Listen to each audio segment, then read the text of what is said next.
How you doing, guys? Today we are working on the AEN. Before I can do any more or any further assembly, I really need to get my tins ready to go. The blower cover, for example, there's two bolt holes. There's one there, there's one there. This bolts to the block, and then you put the flywheel on. So in essence, this has to be all set and ready to go, painted, done. So I started working on that, got that done. It's sanded with 600. I'm just about ready to spray the gray paint onto it. I did finish the head tin already. It might need a little wet sand and a buff, but in general, that's done. This does need a little bit of a wet sand and a wet sand and a buff because I did run it, but that's the governor arm. The block is right there. This is the gas tank stand. I sanded this all down, and this came from a different motor, but I sanded it all down. It just needs to be wiped down, primed, and then painted. There's really no work needed to that part. Now the gas tank itself is right here. This is not the original gas tank. This tank, I don't know if I can show you, but the inside of this gas tank is absolutely mint condition. So that's the reason why I said I'm going to use it. It does have a little crash right here. I'm just going to put a little bit of body filler in there just to make it smooth. It doesn't need to be perfect, but smooth. And then which end? Oh, this, yes, it's this end. This end had a huge crash in it. This whole section right here was probably 1/8 of an inch in. So in order to fix that, let's see if we can get this thing. Yeah, there we go. What I ended up doing is I ended up taking my MAP gas torch and this yard nail, and I just bent it around so I could get it down inside the hole like this, and then I can hit the vice grip with a hammer to kind of pound that all out. And it came out pretty good. I mean, obviously it looks wavy, which it is, but in general it's fairly flat. Again, just a little bit of filler right in this area. After I etch prime it, sand it so it's nice and smooth. And there's maybe one or two little other areas, right here, even though you're not going to see that, but there's a couple little other areas that I'm just going to go ahead and touch up. All right, with that being said, let's get this stuff lined up and ready for primer. Parts are painted. I had painted the head tin the other day, and it came out mint. I mean, it came out, it's pretty smooth, pretty flat, no garbage. Unfortunately, the tank holder did fall in the grass. It came off the hook, but I was able to put some more paint on it, and it kind of self-leveled. So that thing is going to survive. The little arm, doesn't look bad. Unfortunately, for the second time, the blower cover, I don't know what it is, but this thing you can see the little specks of garbage that just fell into the paint while I was painting. And when I say fall in, this actually was being blown out of the can. This can right there, I could actually see it flying out of the can into the paint for some reason. And then this little piece over here, this piece right there, that looks like a piece of 220 sandpaper. I painted this at the same time. Nothing. I mean, literally nothing in that paint. But it is what it is. The bulk of this you don't even see. This all is underneath the hood. You basically see a little bit here, a little bit there, and about the same on the other side. So really at the end of the day, it doesn't matter. I'll just hit it with a 3000 scuff pad, or maybe even 2000 grit. Just knock those little nibs off, and that'll be it. All right. Next up, I might drag my sandblaster outside. These are the tank straps. Need to get these done. I got some other parts that I want to sandblast also. Get those ready to go, and we'll get this motor hopefully looking pretty darn good. After sanding the blower cover with 1000 grit and then 2000 grit, it came out mint. All the junk that was in it came out. Now these are two little depressions that are all covered up by the engine tag that goes on, but I mean, I think that looks pretty darn good. The head tin came out mint. I did just sand this part of the tank support because that's all you really see. The rest of it is up underneath the engine, so it's fine. For the gas tank, a little bit of body work and a good prime, and this is the crash side. It came out really good. The big crash that was, oops, sorry, right there. A little bit of filler, it looks good. And then there was another little crash up here on the top. As you can see, based on the primer, it looks pretty good. So I'm gonna go ahead and wet sand this with 600 grit. That way I just get a nice surface for the paint. The actual tank straps are up here. They're all set to go. They just need to be painted. So a couple little things I need to do. Right now I'm gonna sand that with 600 grit, wipe everything down, and get it prepped for paint. After sanding with 600, this is the crashed side. I think that actually came out really good. Good enough, right? I mean, let's take a look at that again. Yeah.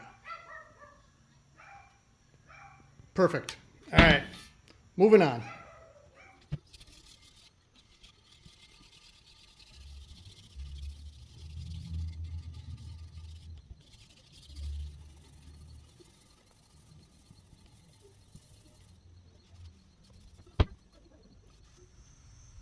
Tank is painted, straps are painted. Came out real nice, or at least I'm really happy with it. Laid out pretty good. This is the crashed side that I originally showed you. So that actually came out super nice and clean. The rest of the tank is mint. The tank straps came out real good. Just gonna hit it with like 2000 grit once it dries, maybe tomorrow. Just to denib it, and that is gonna be perfect. And pretty much I think all of the tins that I need for the further reassembly of the motor is all set. One of the things I want to do is the oil drain for the engine. This is the original, setup. It's in the tractor, and I'll show you in 1 second. It's kind of ridiculous, to be honest with you. Basically, when you open up take the plug out, this thing just dumps oil all over the place. Let's go out to the shed and let me show you.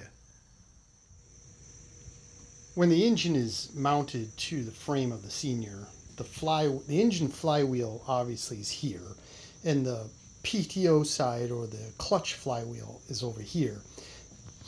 That hole right there is the drain hole for the oil. So that plug is just like right here. Now if we take a look, you can see there's like little witness marks where the oil pan has sat over the years. So when you pull the plug is probably like right there in the hole. Like the edge of the oil pan is like right where my fingertip is. So when you pull that plug out, it just, that first flow of oil, it just goes everywhere. And I'm just like, yeah, that's no bueno. So I got a little brass elbow I'm gonna show you in just 1 second. That's gonna place the drain right in the center of this hole, and I'll have a plug coming up, and I'll show you that too. That way when it comes time to change the oil, I can just undo the plug, and the oil will drop straight out the hole and not all over the place.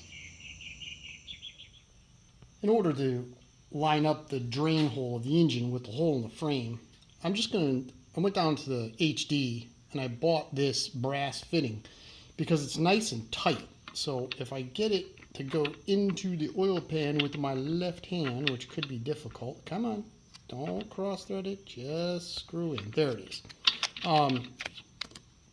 This will go like another couple turns. Yeah, it'll go in another turn.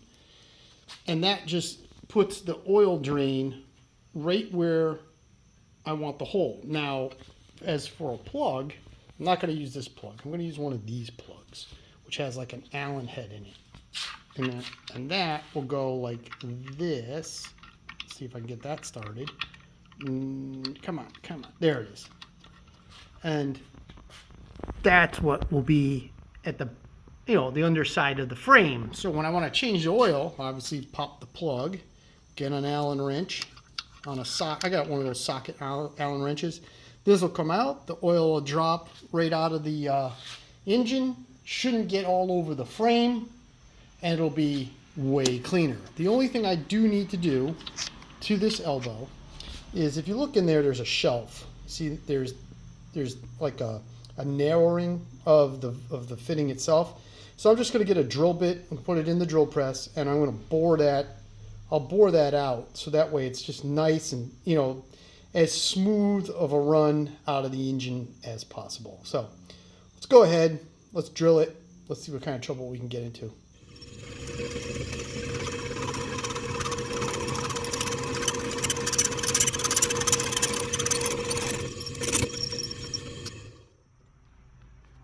Okay, there it is. It's all bored out. I even beveled the edge. That way when the oil flows, it'll flow out as smooth as possible, because there is going to be a, well, you know, with the fitting in the hole, there's a little bit of a ledge, but shouldn't create any major issues. But it's bored out nice and clean.